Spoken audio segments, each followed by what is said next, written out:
بله مسله ده حیلة الاسقاط چې عام او خاصو خلکو کې نن سبا دې مسله کې نزاع ډېره زیاته شوې ده. د جانبین نه افراط او تفریط ورکې کېږي. مثبتین یې په درجه د افراط کې دي او منکرین یې په درجه د تفریط کې دي. درمیان کې یوه لاره مختاره و. الہ العالمین دې توفیق د صراط مستقیم موږ تاسې ته نصیب کړي. امین پرې ووایو. اولا د حیلې تعریف کوم. ثانیا دا خبر ذکر کوم چې حیله عند الائمه مطلقا ناجایزه ده که نه مختلف فیه ده، او خاص کر د اشاعتیانو د رد دپاره د امام ابو حنیفه رحمت الله علیه رای پیش کوم چې د هغه په نسب باندې حیلة الاسقاط یعنی مطلب حیله چې کومه ده شرعیه شته دی او جایزه شته دی. نو مطلقا حیلې ته ناجایز ویل د امام ابو حنیفه رحمت الله علیه رای نه ده. تفسیر روح المعانی درلسم جلد او 306 صفحه کې نه روح المعانی اتم جلد 140 صفحه اتم جلد 140 صفحه پرې کې د حیلې تعریف کوي. وایي هي ان توهم غیرک خلاف ما تخفیه وتریده. ان توهم غیرک خلاف ما تخفیه، چې وهم کوي غیر ور باندې په خلاف د هغه چې تا پټ څه اراده کړې ده. نو ستا په زړه کې چې څه مراد دي ظاهرا ته هغه نه فهمېږي.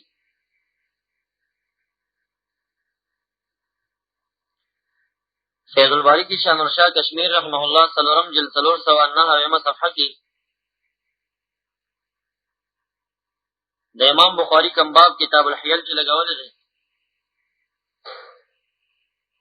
بخاری په حیله باندې مستقل باب لګولی دی ته کتاب الحیل وایي په دویم جلد کې.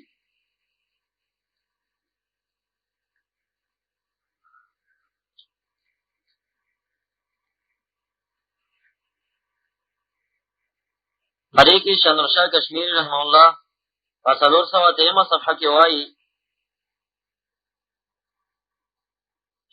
خپل زموږ استاد امام محمد ابن حسن الشیبانی رحمه الله کتاب الحیل مستقل باب لګولی دی. نقل ابو حفص الكبير راوي كتاب الحيل عن محمد بن حسن الشيباني أن محمدا قال ما احتال به المسلم حتى يتخلص به من الحرام. حیله چې مسلمان جوړه کی ډیره پاره چې د حرامونو په ځان خلاص کی او يتوسل به الى الحلال، یا حیله ډیره پاره جوړه کی چې حلال ته په ځان ورسي فلا باس به، نو باک پینشتا. البته محتال به حتى يقتل حقا او يحق باطلا، دې د پاره د حیله جوړی چې باطل په حق او حق په باطل کی او مکروهن دا به مکروه او عنده الحرام اقربو دا مکروه تحریمی. نو په حیله کې قسمین ذکر کړل. یو قسم د حیلې داسې چې هغه سړی د حرام او حلال ته ځان راوباسي، لکه گردن د میت په سمنځونو باندې او په سروجو کفارو د یمین او د زهار وغیره باندې گیر دی، مجرم دی. همداسې ناولې په قبر مدد نه کوه د هغه د رقبې د خلاصي کوشش وکړه. وګوره چې په ده باندې حقوق العباد څومره دی، اول دا خلاص کړه، د هغې نه بعد حقوق الله ولټوه. په ده چې کوم حقوق الله دي عند الجمهور د روژې نه نیمه پیمانه د غنمونه او پوره د اوربشو نه شوه د سرسایي په شکل باندې د یوې روژې نه د حساب که او جمهور د مانځنه کفاره نه وایي. و امام محمد رحمه الله وایي که د مانځنه کفاره ورکړي نو امید ساتم د قبول. د دې دپاره وایي د استدلال په طریقې د دلالت النص سره قرآن کریم نه کله استدلال اشاره وي، کله عباره وي، کله اقتضا وي، کله دلالت وي. لکه د پلار وهل ناروا دي، حدیث پې نشته چې لا تضرب اباک پلار مه وهه، بلکې رب وایي چې لا تقل لهما اف اف ته مه وایه، چې اف ناروا دی نو وهل په طریقه ولا ناروا دی. دا استدلال دی په دلالت النص سره. او فرق د دلالت النص د قیاس سره دا وي چې په قیاس کې علت مشترکه خفي وي، مجتهدین پې پوهېږي، هر سړی نه پوهېږي. او په دلالت النص کې علت مشترکه ښکاري، هر عوام او خواص پې پوهېږي. نو معلومه خبر ده چې اوف منع د علت څه شریعه دی ده، نو په ضرب کې خواص زیاته ده، نو چې اوف ناروا دی ضرب هم ناروا شي. نو دا خبره چې مونږ په مانځه کې د کفارې قایل یو، دا استدلال من الآیت والحدیث بطریق الدلاله دی. هر کله چې منځ په نسبت سره روژې ته ازیت ثوابن او په ترک سره ازیت عذابن دی، نو چې په روژه کې د قضا دپاره کفاره لازمه ده، نو په مانځه کې په طریقه اوله لازمه ده. د په ترک باندې سړی ګناهګاري کې رقبه خلاصۍ ته ضرورت لري، نو د مونږ په ترک کې په طریقه اوله رقبې خلاصۍ ته ضرورت لري. نو امام محمد رحمه الله چې مانځه کې د کفارې قائل دی، هغه استدلال بطریق دلالت النص. نو دا دوه قسمه کړه چې هر کله په ده باندې قرضونه پاتې شو، نو اوس دته ګوره چې دنه مال پاتې دی، مالدار دی که غریب، د خپل مال د بچو مال نه حسابېږي، د خپل ګټلی مال، هغه مال د حساب شي چې آیا په دغه مال باندې د دغه قرضه چې د جانبه د الله نه په ده د خلاصېږي که نه. مثلا روژې او منځونه عند الاحناف، او یوازې روژې او کفارې عند الجمهور، جمهور د مانځه نه کفاره نه وایي. دا ټول په ټوله چې راغونډ کړل 1,00,000 روپۍ جوړې شي، مثال په طور. اوس دته کتل کېږي چې دا مال پاتې دی 1,00,000 دي که نه دي. که 1,00,000 وي نو د ده لپاره بیا حیله کول ناروا دي. که بیا ورته حیله کوې نو دا حیله بیا ته د حلال نه ځان حرامو ته وباسي. دا بیا داسې دی لکه په تا چې 1,00,000 روپۍ زکات دي او 10,000 راوړي او 10 طالبان کېنې، یو ته یې ورکړي او بیا ته یې اخلي او بل ته یې ورکړي بیا ته یې اخلي، وایي چې په 10,000 د 1,00,000 زکات خلاص. دا خو حیله شو، چل شو. و حیلهګر سړی په بوتل کې واچول شي، جهنم ته به گذار شي. الهه زه دې وسوځولم، ورته به وویلی شي چې ما بوتل غورځولی، ته مې نه یې غورځولی. نو چې دی چل کوي د سب هم چل کېږي. دروازو ته چې داسې دا حیلهګر ورسېږي د جنت کلاوي به وي چې دی پې ورمنډه کې پې بنده به شي. دا چلول وسکي. او د هغه حیلهګر چې هغه د حلال نه ځان حرام ته وباسي. البته اوس دا سړی مړ شه، روژې پې پاتې دي، کفارې پې پاتې دي. مثلا 1,00,000 روپۍ دي او ده سره 10,000 روپۍ دي، نورې نشته. که 1,00,000 ټولې دایرې ته ضرورت نشته او حیلې ته، بس هغه دې ټولې ورکړي. که ټولې نه پوره کېږي لږې دي، اوس یې څه کېناولې په قبر در نه کېنا. نو فقها حیلة الاسقاط طریقه ذکر کوي. اوس 10 مساکین کېناوه چې د یو ته ورکړي، هغه به استحسانا تا ته ښېګڼه وکړي ستا مرده ته، نو واپس به یې تا ته ده. او ټول مالداران دې دا خبره د زړه په غوږونو واوري چې کم طالبان او مولیان او عوام او مساکین دی ته دا هبې کوي، د دې احسان دې په ځان ومني. 1,00,000 روپۍ ورته ورکړي، ستا مړي څه ښه کوي، یعنې د ده حق دی چې د نه ویسي. مالک اسلام دی په دې کې ملکیت لري، خو ښه در سره کوي چې دا سړی بېچاره غریب دی او دا مړی غریب یې ګناهګار دی، رقبه یې ډېره ده، بس دا ما در وبخلي ده. نو عجیبه کار دا دی چې ښه ورته مونږ کوو، بېرته یې ور وبخو، احسان په مونږ باره چې مونږ لا په تاسو دایره او قبض کړی. او که دا امین په دې پوه شي چې دا د ډېر غریبۍ د وجې نه مونږ تاسو سره داسې کوو، نو مالدارانو ته پکار دی چې د سره یې بې ونه کړي. البته تمام عمر منځونه چې فقهاو ویلي د امیانو فاسد شوي اکثر خبر نه وي، نو ټول عمر د 12 یا 13 کاله د ځوانۍ ته ایستل کېږي. هغه چې بې حساب شي نو په هغې باندې د 2 کلن 3 کلن 50 لکه روپۍ جوړېږي. او خو بیا وس نشته. نو کوم چې یقیني ور باندې پاتې دی، پیسې ترې لري کې همداسې دی ورکړي بې دایرې. او کوم چې احتیاطي دي او پیسې ورته نه پوره کېږي، نو بیا یې په هغې باندې دایره وشي دپاره دې چې د هغې اجر زیات شي. دا مې هغه مختصر د حیلې طریقه وښوده. کمو علاقو کې چې منځونه، روژې، کفاره د یمین، کفاره د زهار، کفارې د قسمونو دا نه حسابېږي، هسې چورلنډی تاویږي، د دې د جواز هېڅ دلیل نشته، نه په فقه کې او نه په حدیثو کې. نه لکه دا رواجي راوړي صابون تاو راتاوي کې ویې څه شي دپاره دی کړی، څه خبره څه دپاره. وارث خبرم نه چې زما په مړي روژې دي یا منځون د هغې د خلاصۍ لپاره کوم. نو علماو د دور ته پکار دي چې د عوام دا پوه کړي چې دا دې لپاره دي چې ستا په مړي څه پاتې دي د هغې غاړه پې خلاصو. شته پاتې که نشته. که سړی مولا مړي د تمام عمر حسابولو ته څه ضرورت دی؟ خو هسې منصحي دی. که سړی امي مړي وي منځونو کې غلطي وي احتیاطاً د حساب شي ټول عمر مونځ. خو دا وارث دې په دې پوه کړی شي چې اوس دا پیسې ته لرې که نه. که دا پیسې ته لرې نو د لرو په صورت کې یعنې ده نه پاتې دي تا ته نو بیا د حیلې ضرورت نشته. که دا پیسې نه لرې غریب وي مسکین یې دی مسکین وي نو بیا زمونږ احسان ومنه مونږ به خیر دی درو مې بخو نو احسان پې بار کوي بیا ورته دا کار کوي. او دا مالدار چې په دې پوه شو چې دا داسې قیصه ده بیا درباندې سره حیله هم نه کوي. نو دی په دې باب کې ذکر کړل د امام محمد صاحب نه چې د حرامو نظام حلالو ته پرې راوباسین دا باک نه کوي دا بیا جایزه حیله ده. نو په حیله کې څه اقسامات شته دي او څه په هغې کې جایز وي څه ورکې ناجایز دي. د دې په تعلیق کې محمد بدر عالم میرتی چې دا یو جید عالم د دیوبند دی په دې د پاسه لګېدلی دی. استدلال د حیلې د دې آیت نه کوي چې وخذ بیدک ضغطا فاضرب به ولا تحنث.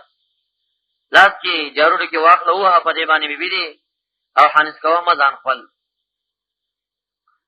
دا روایت ذکر کوي. د دې نه اخذ کوي چې دا حیله وه د پاره د رقبې او خلاصي د رقبې د ایوب علیه السلام.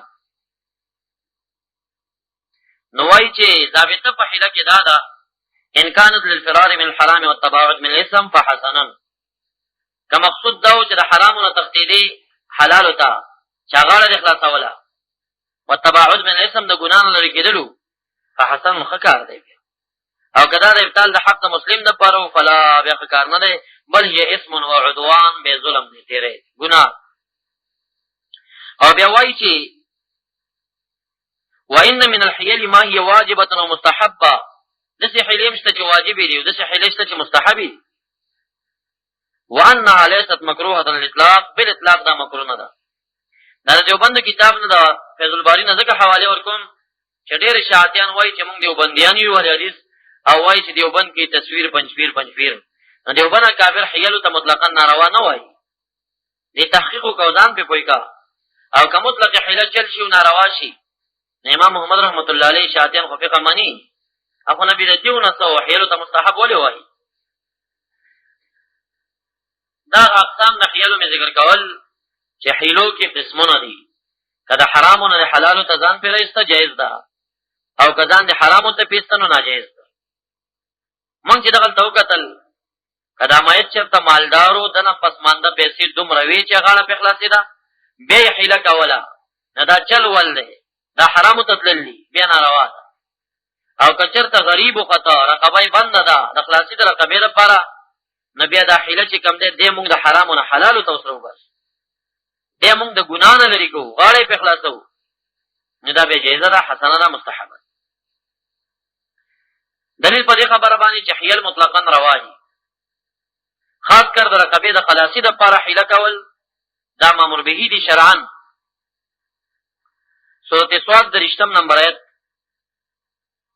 نه 30 سپاره خذ بيدك ضغطا فاضرب بها ولا تحنث. یعقوب علیہ السلام قسم خوړلې دی بیبي بوا مسل ډانګه اوسې کسل ډانګه وهي مړه کېږي حیله ورته اله خای داسې وکړه جارونه کې راواخله یوه قبضه ترې جوړه کړه په دې یوه قبضه یې سل چې دې ووالې نو پوره به شي. دا حیله ده د رقبې د خلاصي دپاره د کفارې د یمین. او دا خبره چې طبیان کې رستمی کوي چې دا استدلال ډېر بعید دی او خلاف القیاس دی ځکه چې هغې ډېر ډکې راخستي وو یو ځای کړي وو تاسو لږ شی ډېروئ او هغې ډېر لږ کړی وو دا جهالت ده هغه ځکه چې دا ډېر ډکي دا لوی لوی ډانګونه یو جارو را واخسته، نو جارو قلیل وه من حیث الضخم او کار یې د ډېرو ترې نه واخیسته. جارو ډکې خو واړواړي که نه، دا ټوله چې راغونډه کې د یو ډنګ ځای نه نیسي، او د جارو د دې سلو ډکو نه یې د سلو ډنګونو کار واخیست، نو د لږ نه یې د ډېر کار اخیستی که. او زمونږ په حیله کې هم د لږ نه د ډېر کار وي. هغه دا جهالت کړی دی، ویلي دي چې دا قیاس مال فارق دی، دوی چې کم دی لږ نه ډېر جوړوي، او ایوب علیه السلام د ډېرو نه لږ جوړ کړی، نو ډېرو له لږ نه و، د لږو نه هغه هم ډېر جوړ کړی. هغه د جارو ډکې نري نري را واخیسته، دا لږو سپکو کمو، د دې نه یې کار د ډېرو واخیسته د پاره د خلاصي د رقبې د کفارې د یمین. نو دا صریح دی په حیلة اسقاط الرقبه کې چې حیله جوړول پکار دي د پاره د گردن خلاصي. حیله جوړول پکار دي د پاره د گردن خلاصي، د څه شي نه د کفارې. چا کړې ده؟ ایوب علیه السلام کړې ده، حیله یې کړې ده د پاره د گردن خلاصي د کفارې د یمین. او مامور بهي د بدعت نه ده. نو هر چل که په شریعت کې ناروا شي، نو په چلو په نارواو باندې الہ العالمین ایوب علیه السلام ته امر نه کوي. یوه خبره پاتې کېږي چې دا جهالت هم بعضې خلکو کړی د دې زمانې متعصبینو، ورنه کومو فقهاو چې ویلي چې دا خاص تر هغې دی، د هغې رایه ښکلې ده، خو دوی خو د چا اقوال نه اخلي نه، ځان نه ترجمې کوي. نو دا اعتراض بیا لري چې دا د ایوب علیه السلام د دین مسله وه. زمونږ په دین کې د گردن خلاصي دپاره دا طریقې باندې حیله دا ناجایزه ده. نو د هغې جواب مجمع الزوائد شپږم جلد 252 صفحه کې کړی. مجمع الزوائد دویم جلد 252 صفحه.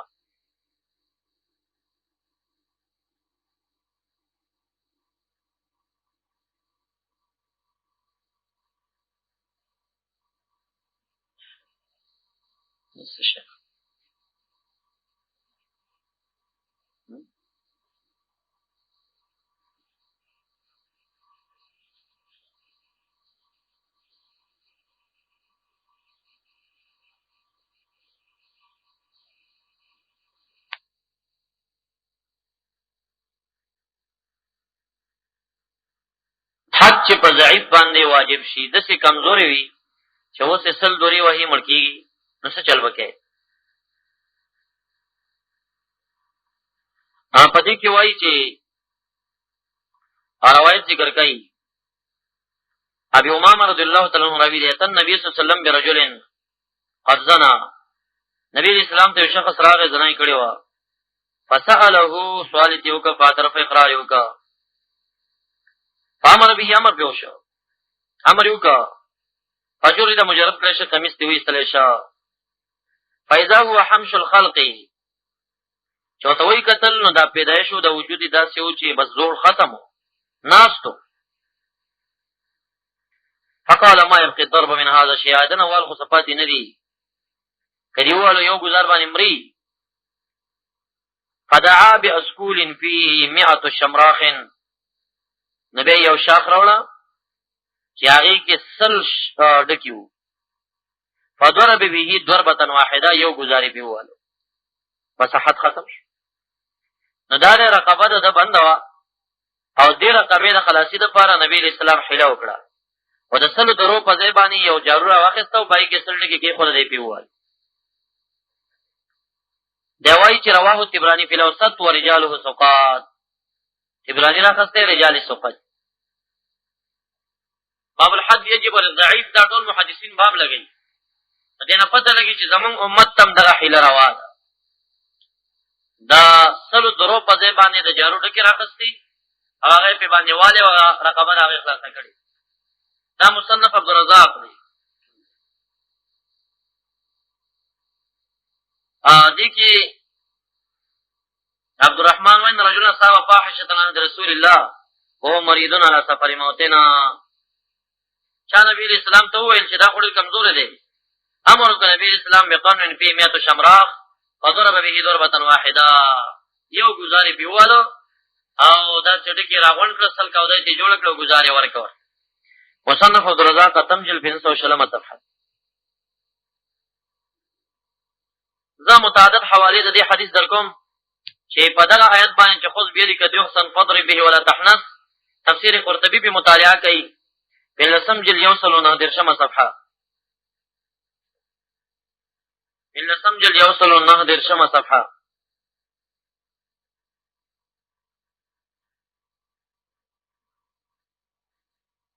وای خذ بیدک یحسن فاضرب به ولا تحنث انا وجدنا صابرا نعم العبد انه اواب. وای دې کې مسائل دي. دریمه مسله دا ده واختلف العلماء في هذا الحكم، دې مسله کې علماء اختلاف کړی دی هل هو عام او خاص بأيوب وحده، دا حکم عام دی زموږ امت ته که ایوب علیه السلام پورې خاص دی.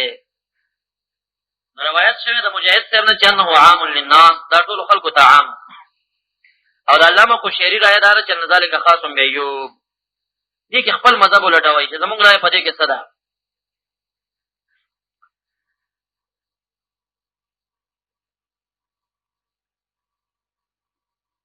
نو په دې کې دا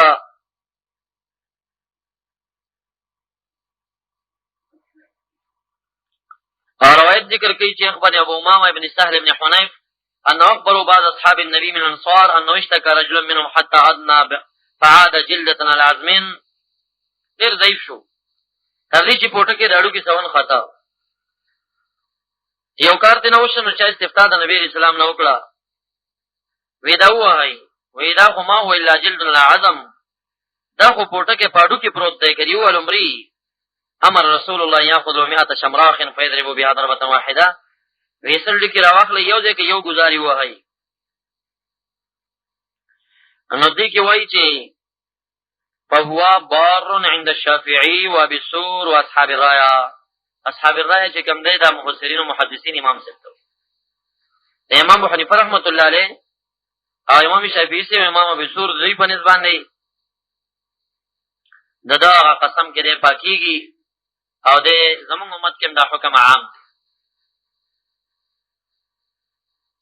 دا روایت تفسیر ابن کثیر هم ذکر کړی دی اول جلد 328 صفحه کې.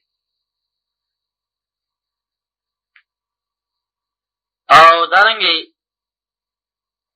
الحجاج الشیبانی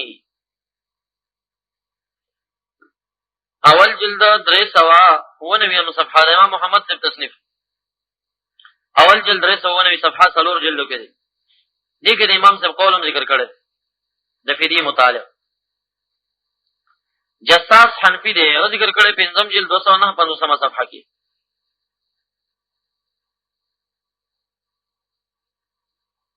فتح القدیر ذکر کړی سلورم جلد 309 صفحه.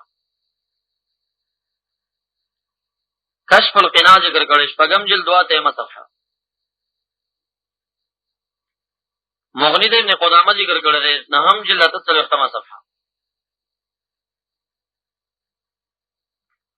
مهذب ذکر کړی دویم جلد 201 صفحه. بحر الرائق ذکر کړی پنځم جلد او 12 صفحه. بحر الرائق په دا تصریح کې چې امام صاحب لپاره دا دلیل دی چې دا حکم عام دی د امت. حاشیه ابن عابدین ذکر کړی سلورم جلد 14 صفحه. مبسوط ذکر کړی سرخسی نهم جلد 3 صفحه.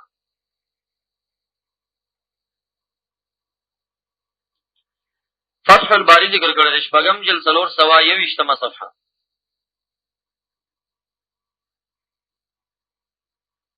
دې ټولو دا روایت ذکر کړی دی او مجمع زوائد ورکې ویلي چې رجال ثقات. نو دغه حدیثونه پته لګیږي چې دا مسله د ایوب علی السلام د گردن د خلاصۍ لپاره چې کوم لږ ډګو نه د ډیر شکار اخستل شوی او حلوه دا جایز ده. علامه قرطبی به تسریم کړی دا چې دا دلیل هم د جواز د بعض الحیل دی. زمون حیله د حیله الاسقاط چې کومه ده پدې کې رقبه د میت بندوي په کفاره الیمین او الزهار او دا شان په کفاره الصوم کې همون دا غد رقبه د خلاصي لپاره حیله کو ولی کو ځکه چې مجبوری ده لکه د ایوب علیه السلام چې ضرورت او مجبوری و او څنګه حیله کوو لږ شي نه د ډېر شکار اخلو، لکه چې ایوب علیه السلام د لږ شي نه د ډېر شکار اخستی و او خپله رقبه یې په کفاره د یمین کې خلاصه کړې وه. مونږ هم د مړي رقبه پې خلاصوو.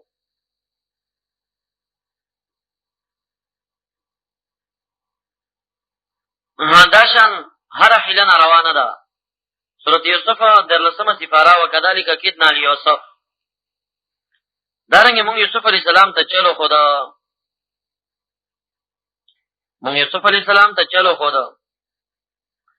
نو که هره حیله چې ته ناروا وې نو پیغمبرانو ته اله ناروا نه ښایي.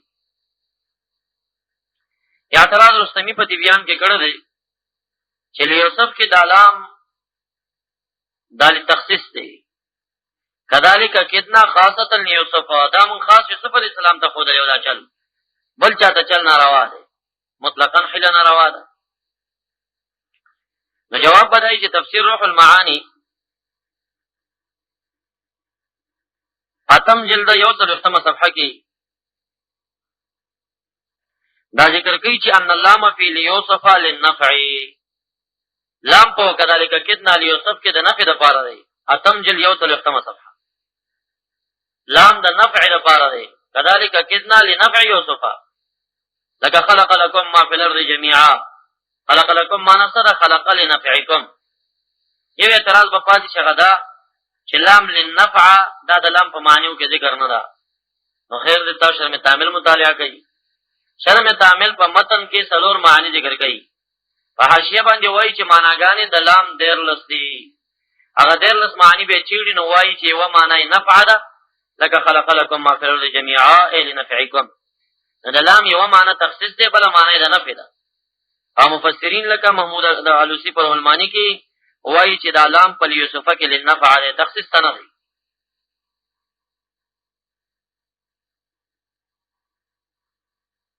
دا شان تفسیر روح المعانی 13 جلد 306 صفحه 13 جلد 306 صفحه فخذ بيدك دویقسن باندې وایي ذهب الشافعي وابو حنیفه وزفر الى ان من فعل ذلك فقد بر في يمينه. ابو حنیفه سے زفر سے امام شافعی سے دې ته ذهاب کړی دی، کچا د ایوب علیہ السلام ونه حیله وکړه نو په قسم کې مبرور شي.